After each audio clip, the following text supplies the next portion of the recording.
Syria. Latest Fox News poll shows only 29% of voters approve of the way he's handled it, 60% disapprove. DeRoy Murdoch is a Fox News contributor who joins us now. Syrian crisis, DeRoy, it looks like, I guess if you had to bet, as the market is doing this morning, that we'll avoid it. What do you make of the last 24 hours? Well, I will try to address the policy as it exists right now. Yeah. I think after lunch we may have a different policy. Well, it just shifts and changes all the time. I don't think I can remember, at least recently, any major policy that's changed so much virtually hour to hour.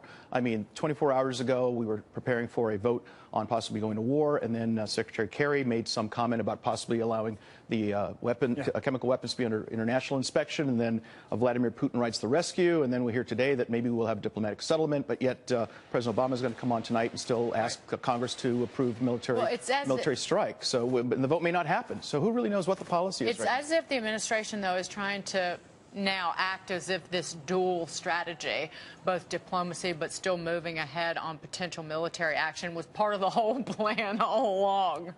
You know, they can say that, but it seems very, very improvised. I mean, it's like evening at the Improv here.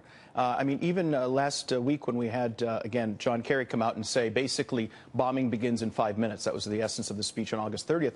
24 hours later, on August 31, the basic message from President Obama in the Rose Garden was, debating begins in 5 minutes, and so let's put it to a vote. And I think he could have done something very serious, which is to pick up the phone in the Oval Office, call members of Congress and say, please support my policy.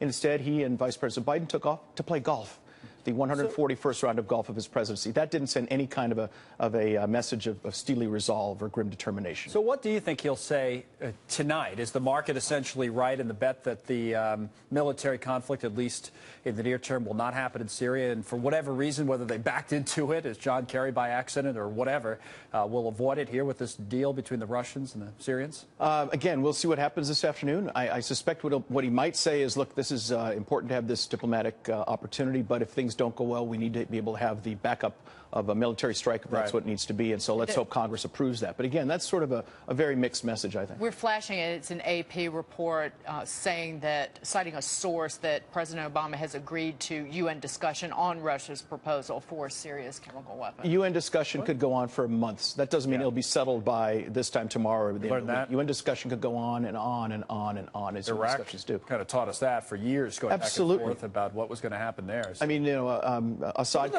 could play cat and mouse with the inspectors and kind of keep them moving around and move the weapons. And also remember, there's a civil war going on. So it could be, even if he wants to hand over the weapons, we can't get to them because they're behind rebel lines, and who knows what that means. I was just going to say, I wonder if there's something we don't know here, what the Russians and the Syrians are really up to. It could very well be. I mean, I don't think this time yesterday people would think of Vladimir Putin as this great dove with an olive branch in his mouth, and yet he emerged as such just yesterday. Well, protecting the nation's credibility is something the president has cited, could cite again tonight, as one reason to basically go into Syria or launch a strike. But what about the damage to our credibility already?